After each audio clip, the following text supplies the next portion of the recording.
Now, when he was growing up in the Caribbean island of Trinidad and Tobago, Quincy Charles watched a TV programme showing Indian classical dance. He was immediately hooked, and now, many years later, he's moved to Delhi and become one of the top performers of the dance form known as Kathak. Outlook's reporter Natasha Butler went to meet Quincy in Delhi and found him on stage with his students. 1, 2, 3, so. So I've come to a beautiful old theatre in the centre of New Delhi where Quincy Charles is teaching some young students Kathak dance. Now, Kathak is a style of North Indian classical dance. It's very controlled and rigorous, but extremely elegant at the same time. Now, there are about 20 students here on the stage. All eyes are riveted on Quincy, who's standing at the front teaching in a long, flowing mauve kurta. And really, he's putting them through their paces. So decide, KJ, why is it like this? You had more than a week to practice. No one is keeping tally properly. Come on.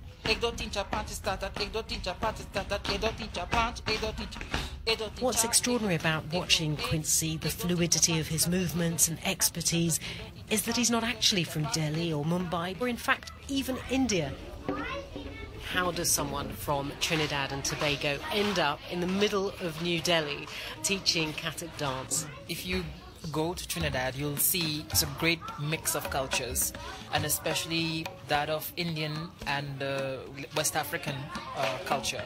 I mean, it was a very natural thing because people see me as a black African-looking person doing Indian classical dance. But from the inside out looking, I'm just seeing it as an extension of what my background culture is. Heaven's Prison comes straight next Wednesday night. It was a television program called Indian Variety, where they featured various snippets of Indian culture and so on. For the first time, my eyes fell on Kathak, and I thought, wow, this was so beautiful. And I never looked back since. And what did your family and friends think of your sudden passion for Indian dance? They couldn't understand it, and they thought it's a phase, it will pass, you know. And some of the rhythmic syllables that I would say as a part of my practice. I had an aunt, she was a Jehovah's Witness, so she used to say to me, you know, what kind of a voodoo is that, you know?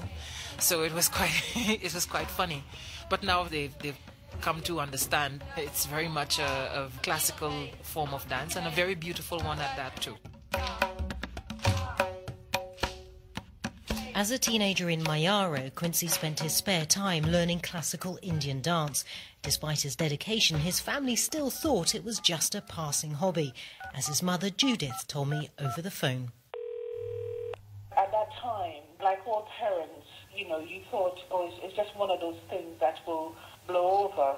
In Trinidad, I've never seen someone from Afro-Caribbean descent doing Indian dance, so he rewrote the book. What about the point where it seemed as if it's more than just a phase? The dance, it was everything, and he said to me he wanted to go to India, he wanted to go to the Kathak Kendra. I felt, you know, if that's what you want to do, then I'll support him. However, I always reminded him, yes, you do this, but I want to ensure that you have a good education and something that you can fall back on. Following his mother's advice, Quincy moved to Britain, took a degree in mathematics and started working in banking. But he couldn't shake his dream of becoming a professional Kathak dancer, so he eventually packed in his job and moved to India. So I'm here in an area of Delhi called Lajpat Nagar. It's noisy. There's lots of traffic and cycle rickshaw drivers and plenty of dust. It's also where Quincy lives. Hi, how are you? Come in. So you came to India to study dance. How was it being a black man in India? I remember you saying that when you arrived that you found it really hard to deal with so many people staring at you in the street. Yes, I found that quite strange, actually. I mean, I mentioned it to a friend and they said, but when you're on stage, people look at you anyway. But then I said, when I'm on stage, I am there to be looked at, but it's in a completely different context. But when I'm on the streets and people, you know, eyeing you up and down, head to toe, there's a different set of connotations behind that. But now I've learned how to have a little bit more thick skin, you know. you ended up at the top Kathak dance school in India. I mean, how hard was it to get into that school? In the dance world, there are two shades. Number one, is my skin color, but the other thing is I'm a foreigner. So it's a double whammy. How dare I come in from outside to, attempt to make a career out of Indian dance, a dance that belongs to Indians, And this kind of attitude actually, rather than discourages me, it makes me even stronger. It makes me more resolved to keep pushing forward. Despite the hurdles, Quincy graduated from the dance school after 3.5 years. He was supported along the way by his gurus or mentors, well-known dancers Jai Kishan Maharaj and Prerna Shrimali. And I'm just off to meet Prerna now to find out what she first thought of Quincy. I was quite impressed by his talent because being a foreigner, it's really difficult to adapt the aesthetics of Indian dance. And he really worked hard towards that. He had a good sense of rhythm because that is very, very important. In Kathak, it is like a mathematics. Your mind has to calculate and the thought should transfer immediately towards your feet.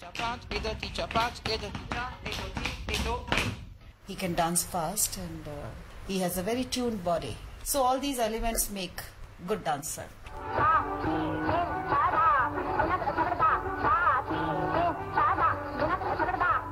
So Quincy, we're watching a video here of one of your favourite dancers. She's twirling round in a wonderful white skirt and embroidered waistcoat with bells on her ankles. Tell us a bit about her.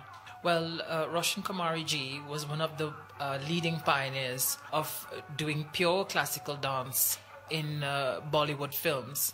And you don't see this very much today. For me, growing up in Kathak, she really was an inspiration as to what heights Kathak can reach to, and one doesn't have to deviate from classical dance in order to entertain the masses. What do you actually feel when you're out there dancing? It can be a form of devotion. You can try to reach the Almighty, whoever you believe him to be. And on the other hand, you can simply bedazzle and entertain and give people something, a good feeling that they've seen something spectacular and they go home feeling uplifted.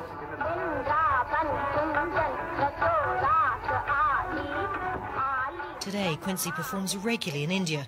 He's also danced in Europe, at home in Trinidad, and even for the Queen during her Jubilee celebrations.